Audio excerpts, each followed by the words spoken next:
Welcome, everyone. This is Dr. Tim McGuinness. I'm the Managing Director of the Society of Citizens Against Relationship Scams, SCARS, a government-registered crime victims assistance and crime prevention nonprofit organization based in Miami, Florida, and Monterrey, Nuevo Leon, Mexico, as well as with offices and affiliates and partners in more than 60 countries around the world.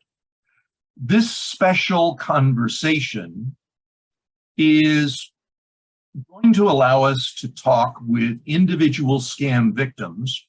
This is part of a series, so we will be presenting each individual interview, and it gives us an opportunity to talk to scam victims openly, candidly, full transparency. We will not be editing their commentary.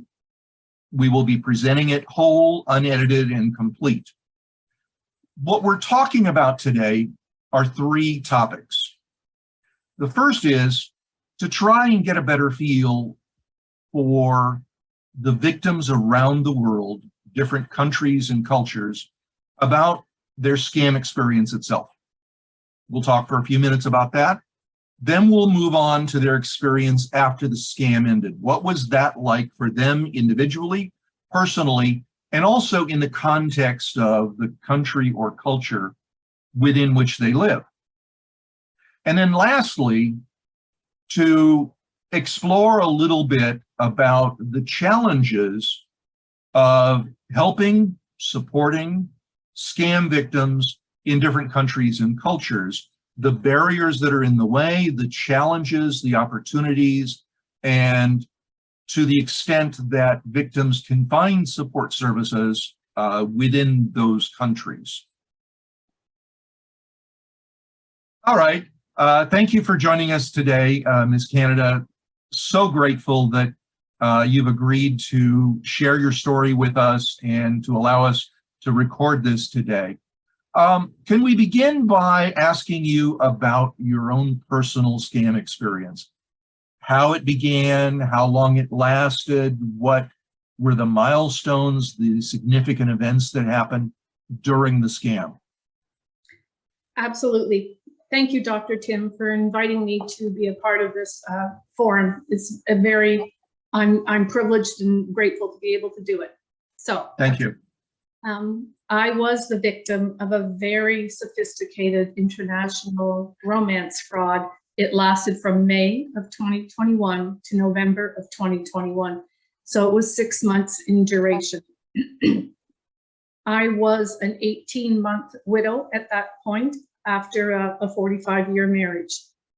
I met my scammer through Plenty of Fish, which I now— Plenty of frauds. Plenty of frauds, exactly what I refer to. You're correct. So I registered online for Plenty of Fraud in April of 2021. Had no idea how to do it, never told anybody I was doing it, very naive. And it was like, how do you do this?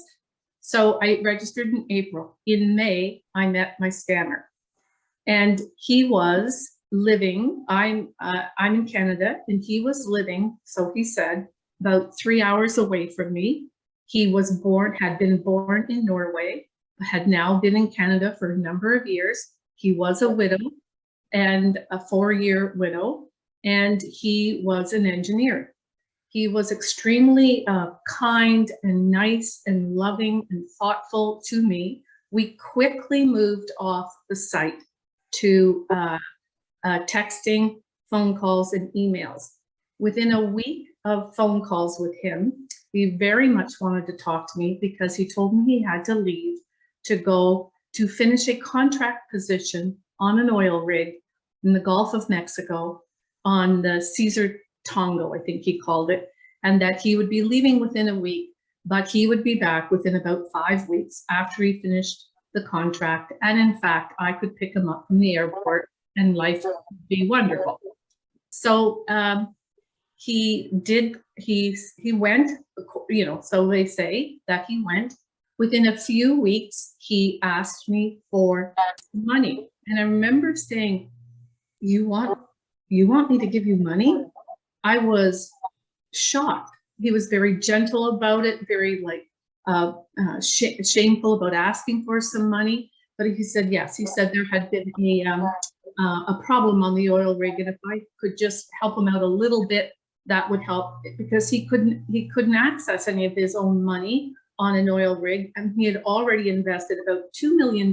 So he said, because of course, don't you know, he brought a crew over to do this work on the oil rig. So therefore, if I could help him in this forum, I have to tell you, we exchanged thousands of texts, hundreds of phone calls, many, many long love letters. And of course, he sang to me on the phone, don't you know? And throughout this process of when I gave him money, and I did it by two forms, I did it by wire transfers, and then I moved into Bitcoin cryptocurrency, all new language for me. Throughout the entire process, when he was never angry, he was never short with me, he was never unpleasant with me. But through this entire process, when I would challenge and question, he had, of course, answers for everything and provided me extensive documentation on how I would get my money back. I received promissory notes, things from Swiss bank accounts. I saw his bank account. He sent me passports. He sent me, I spoke actually to his lawyers, to a fiduciary agent, to somebody with Equinor oil industry company out of Texas, where he was doing the contract from. I had and those were contacts that he provided you. Absolutely, that he provided me. I now, of course, know that they was all part of the scam. I also now know that it was a they. It was never a he. It was a they. So move forward to the point where you discovered it was a scam. Well, there was one thing that happened in September. Of course, he got COVID, and now he's dying. So now he's on the ship, on the rig, he's dying. And I'm going, oh my God, he's dying. I'll never get my money back. Of course, then I became beneficiary of his will. All this other stuff started to come to me, that I'm the will of beneficiary. I'm going to get like $8 million. Oh my God, I don't want money. Just wanted to be safe. So now, so all of this was going on. Then I actually, because he lived 3 hours away from me, so he said, and I had an office and a home address, I went there. There was somebody living in his house. There was no office address. So that's when I knew, but by now I'm completely broken. So that's when I knew, I kept investing because I kept saying, I'm going to get the money back. So that's Wasting the money, as the saying goes. Yeah. So that's when, so that's the end of, that was in November. That's when I ended it. I never said to him, I never called him out on it. I just ended it. I just stopped. So that's that. So what happened next? What was it like after you discovered the reality? When I discovered the reality of it, because I had all this documentation, I went to my local police station with all this documentation, still hadn't said a word to a living, breathing soul. I went to the police station. I will tell you, it took me 3 times going there before I actually got out of my vehicle. And when I walked in with this documentation, I said, in a very broken voice, I couldn't give eye contact, I was crying, I looked like Humpty Dumpty had fallen off the wall into a million pieces. And I said, I want to report the predator. I didn't even use the word scam. That hadn't even sunk into my head. I want to report the predator. And I said, Great word.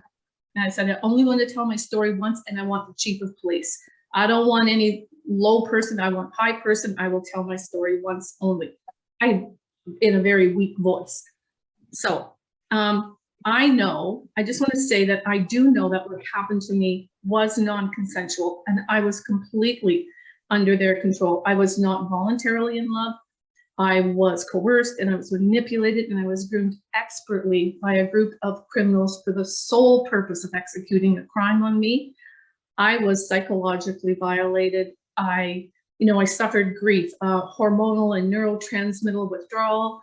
I was financially a huge loss, and I was a complete breakdown of myself. I was nothing So, do you want me to tell you how I was treated by the police? Yep.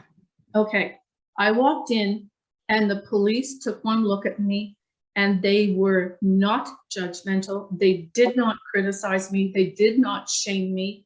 They took my documents. The detectives came in. I was in a room. People came in, you know, very, do you mind if I have somebody else come in? Somebody else come in. And they took my documents and they said, you know, you've been scammed. And I guess that's the first time I heard the word.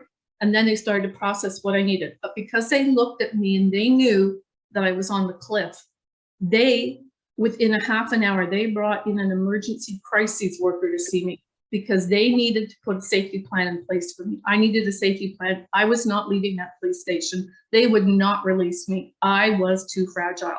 So Yep. my experience, now I live in a small community. So when I went in, I thought, oh God, they're not like, this is not a big, we're not, oh, it's gonna happen. But they treated me respectfully and they supported me, and I had crises workers. I had lots of support. My phone didn't stop ringing. There were people here. They made sure medically and everything, they had eyes on, hands on me.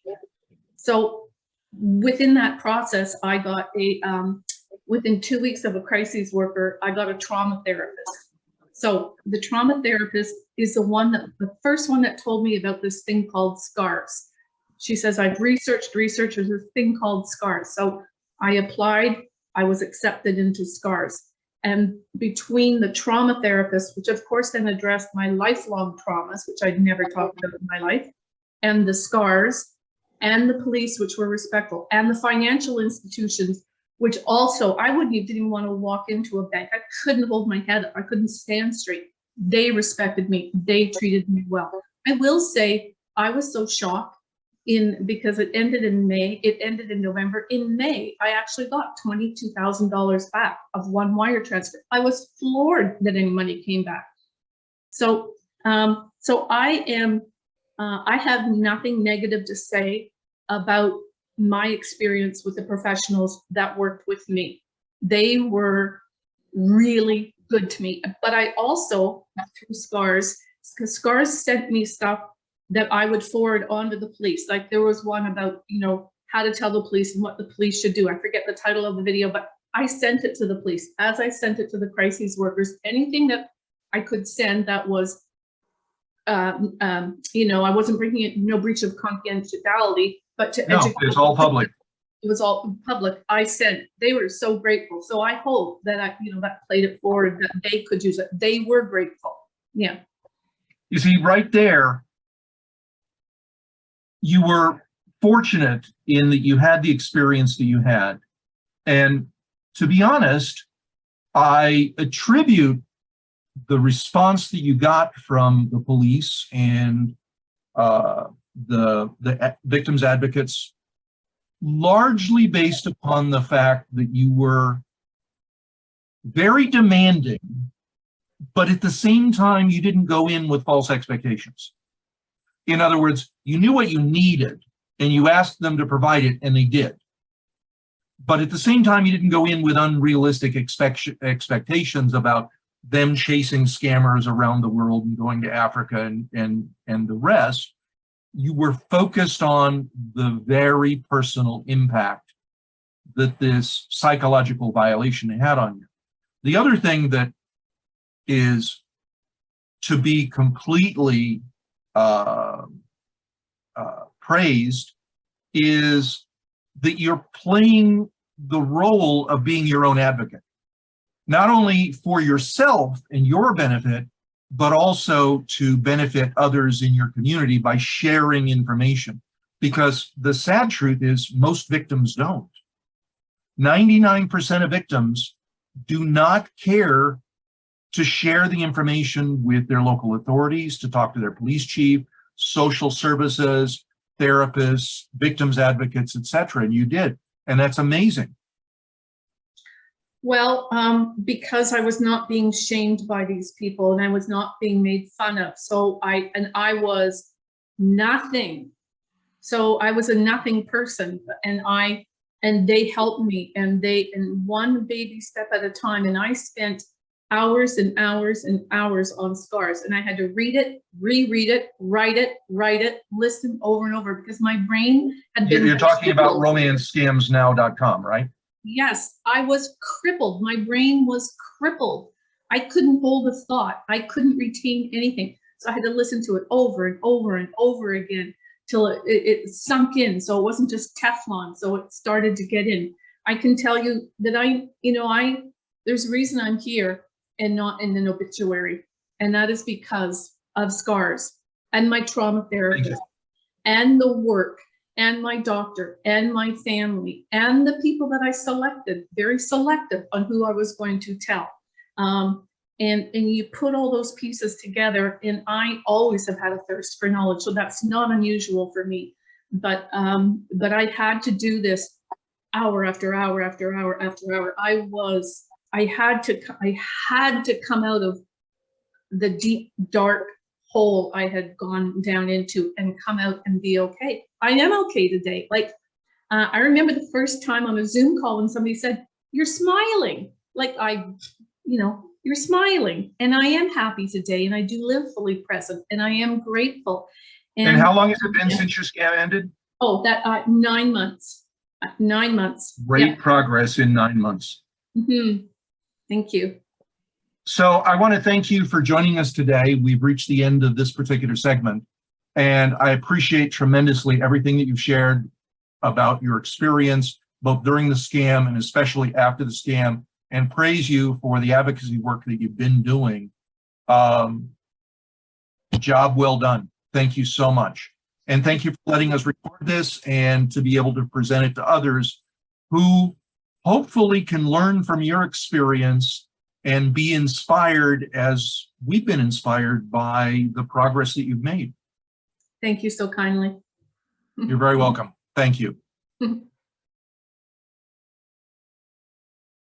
I want to thank you for joining us today for this incredible interview and the insights and information about how scams work, the experience that victims face after the scam, and insights into ways in which both SCARS and society as a whole can make the process easier for victims and present better options for their emotional recovery after these events occur. This video is copyright 2022, Society of Citizens Against Relationship Scams, Inc. Thank you for joining us. For more information about SCARS, visit againstscams.org. To learn more about scams and scammers, visit romancescamsnow.com. If you're insisting on looking at scammer photos, visit scammerphotos.com. And of course, to report scams, report them to the Federal Trade Commission, to the FBI through ic3.gov, and on the SCARS portal, anyscam.com. Thank you for joining us today.